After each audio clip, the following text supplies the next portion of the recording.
Choose Your Legends 2 has arrived, and with it comes our 4 winners picked by the community back at the start of the year. They are sticking with the same Brave Heroes idea, so we have Brave Veronica, Brave Ephraim, Brave Celica, and Brave Hector. Since things are still new, it's hard to tell if there is someone crazy like Brave Lynn last year, who pretty much everyone agreed on eventually that new players should always pick when they first start the game. Intelligent Systems has added some crazy new skills, but I don't think they went too crazy this time, at least nothing that we don't already have to deal with. So we'll talk about each of these units individually, and we'll cover their stats, new weapons and skills, and a couple of builds, although honestly most of them are ready to go right out of the box. Let's get started. Starting with Veronica, she is a cavalry staff unit and she is definitely no pushover. Her stats include 36 HP, 32 attack, 36 speed, 21 defense, and 19 resistance. Okay, so Veronica's 36 speed definitely stands out, and it might have just put her in first place as the best offensive healer. A few banners ago, we had Maribel, who handily beat out Elise with 3 more attack and an extra point of speed. Well, Veronica beats Maribel by 3 speed, but does lose 3 attack in comparison. Overall, the goal of the offensive healer builds is to be able to double as often as possible, because with Dazzling Staff, they are protected from counterattacks. You could definitely argue Veronica's extra speed is worth the loss in attack, although if Maribel were to double, then she outdamages Veronica. Personally, I think it's very close, and for Veronica, a plus attack nature would be nice, while Maribel getting a plus speed nature balances each other out. Now to talk about Veronica's weapon, which I think is pronounced Undiscovered according to Faye, it's a legendary staff weapon, so it cannot be inherited, and it comes with a very nice 14 might. It also has a dazzling staff effect, although that's not very surprising. Its other effect is that after Veronica's attacks in combat, she will debuff the enemy and foes within 2 spaces with a -4 debuff to all stats, and then she will buff her own allies within 2 spaces of herself with +4 to all stats. I'm certain this is the exact same effect as Sot's Peshkat's dagger, just in staff form. It's not a bad effect and can be interesting since Veronica can apply the debuff safely thanks to the built-in dazzling staff effect. Remember that debuffing the enemy by -4 and then buffing your allies by +4 creates a total difference of +8 in stats for your team. That is pretty big, so Veronica can support the team in multiple ways. Veronica's second new skill is Windfire Bomb Plus. This is a buffed up version of the bomb skill line for healers, and it grants +6 attack and speed to the whole team when it procs. If you can time it right, this can be a very powerful special. This is a skill line that definitely needed some kind of update, so I'm happy to see Intelligent Systems trying to bring it back. Since it is inheritable, I would expect to see more variants like this in the future. As for Veronica's C skill, it is Close Guard, and this was to be expected since we already had Distant Guard. Basically, it provides close defense 2 to all allies within 2 spaces, and it's a nice skill on a healer. It also stacks with the field buff from Veronica's staff, adding even more stats to her teammates. Overall, it's not too game breaking, but it is a nice skill to obtain. There isn't really much to talk about for builds, since Veronica is pretty much completed as a healer already. Her A slot is open for either attack +3 or speed +3, and if you want to spend some serious investment, then attack and speed bond or attack and speed push are the more powerful options available. Besides her A skill, you are free to change her healing skill to whatever you like, and while her new Windfire Bomb special is cool, there is always Heavenly Light or Miracle if you really wanted to fight. If you're really crazy, then I think it might be possible for Veronica to run Close Counter. However, that is with the assumption any hits she takes is from enemies who are debuffed by her unique staff. Veronica can actually take a hit from either physical or magical threats, but she will fall to very high attack units or brave weapons. Ideally, Veronica wants Vantage in the B slot, but that does mean giving up Wrathful Staff, and unless you switch to a plain plus staff with double Savage Blow skills, then I would be skeptical of her damage output. Overall, if you just want a solid cavalry healer, Veronica is already ready and just needs some SP. Moving on to Brave Ephraim, he is kitted out as an axe armor unit. Ephraim's outfit is actually the same as his father, Fado, and he is wielding Garm, which is actually the sacred weapon from Grotto, which is where Leon is from.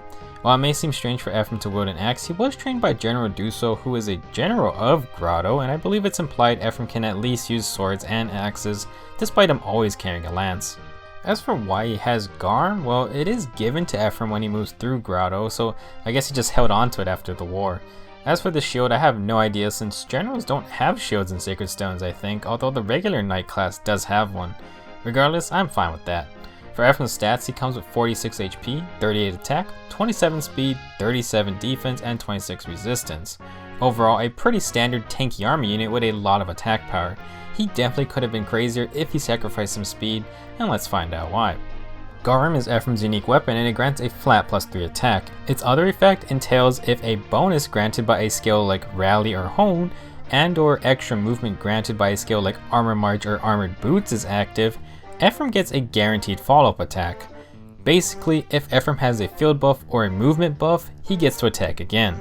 This effect is quite deadly, especially considering Ephraim has such high base attack with a 60 might weapon that grants even more flat attack on top of that. Garm is extremely powerful, especially with Ephraim's new beast skill, Special Fighter, but we'll talk about that a bit later. Garm isn't unstoppable though, and I've done a little bit of testing. Since Ephraim needs to have a buff on him, Garm can actually be stopped if Ephraim is hit by the panic status. Even though he'll have a negative buff, it doesn't seem like Garm will work. However, I also tested this with debuffs, and as long as Ephraim is receiving a buff, even if it overlaps with the debuff, Garm still grants it a follow-up attack. I need to do more testing, but I had to finish this video first. If I find anything else, I'll post an update in the comments and the description. Real quick, before we continue, just want to talk about the rest of Ephraim's base kit. He comes with Draconic Aura, which is fine since he has high attack. His A skill is close defense, so Ephraim is going to be a rock in melee combat. His C skill is Armor March, and this does count as a movement buff to activate Garm's effect.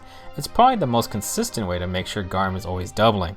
Now let's talk about Special Fighter. It's another armor only skill and it is inheritable. So yeah, have fun in arena.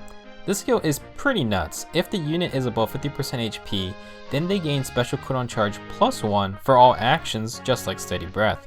Except Special Fighter also works during the player phase too.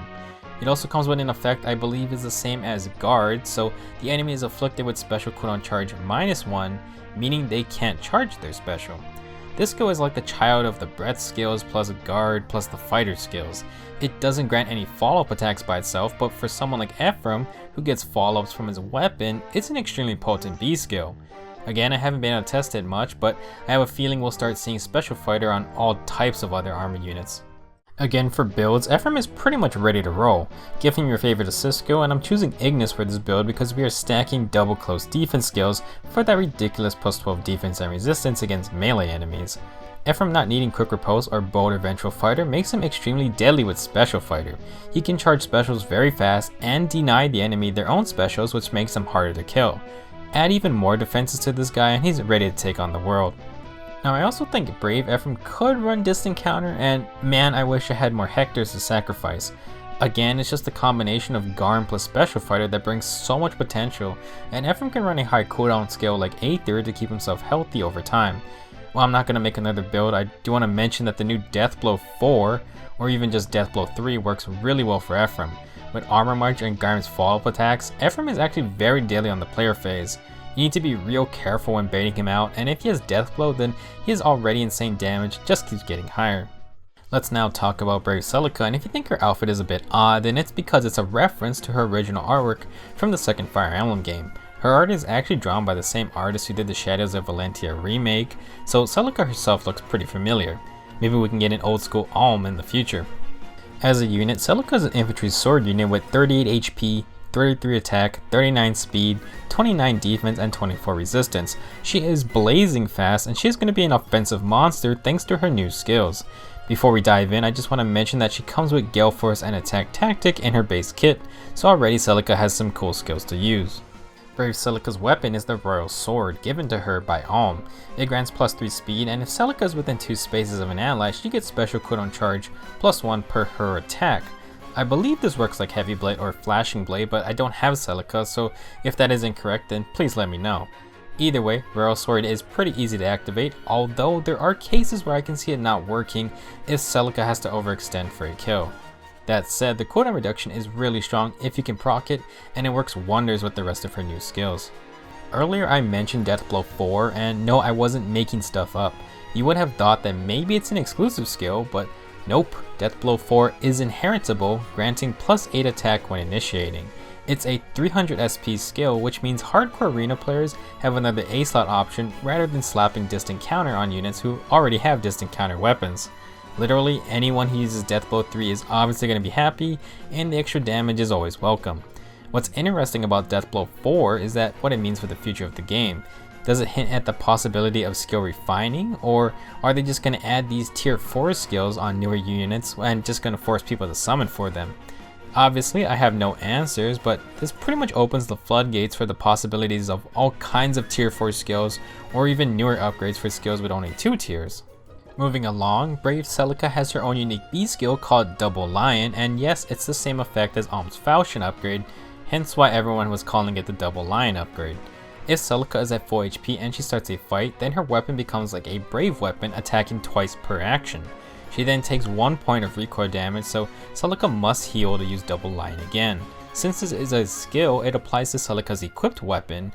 With Royal Sword, Celica becomes an insanely fast Brave Sword user who also has Death Blow 4 powering up her attacks, plus she can get specials faster if near an ally. Give her a Fire Sweep Sword and she can quad attack people without them being able to counterattack. Fortunately, this does not work on a Brave Sword, so no 8 times attacks are not possible, yet anyway. With her insane speed, Double Lion, and Death Blow 4, Celica will be a monster offensive unit.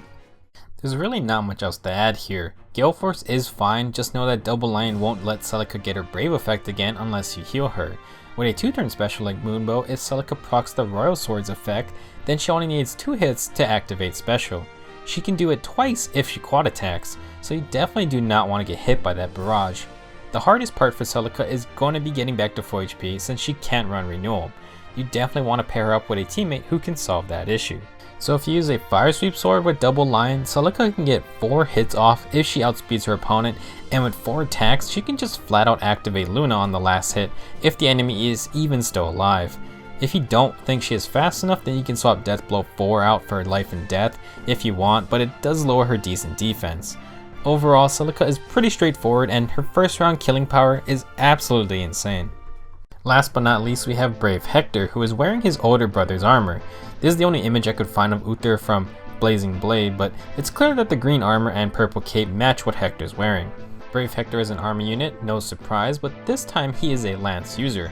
Hector has 48 HP, 37 attack, 22 speed, 39 defense, and 28 resistance.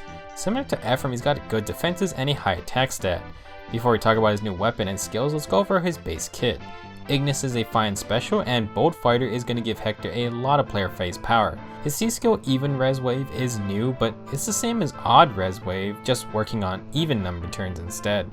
Now let's look at Maltet. It's a unique legendary lance that provides special cooldown count -1. Its special effect is that if Hector's HP is above 50% and the enemy is initiating, then he gets a guaranteed follow-up attack. So after 3 Hector ults, we've come full circle, and we are just back with the original Armad's effect of good old Quick Repose 2. Maltet is a stronger Quick Repose, the same as Vengeful Fighter minus the cooldown reduction. So if you liked OG Armads, here's a Lance version with some special cooldown reduction. As for Hector's unique A skill, Ostia's Counter, well, it's literally just a better version of Distant Counter. It can counter from any range, and it also grants Hector +4 attack and defense, which is really good. Distant Counter has finally been power creeped, but fortunately this is not inheritable. I guess this wasn't a surprise really, seeing as how every version of Hector has Distant Counter anyway. Definitely a nice bonus for winning Choose Your Legends though.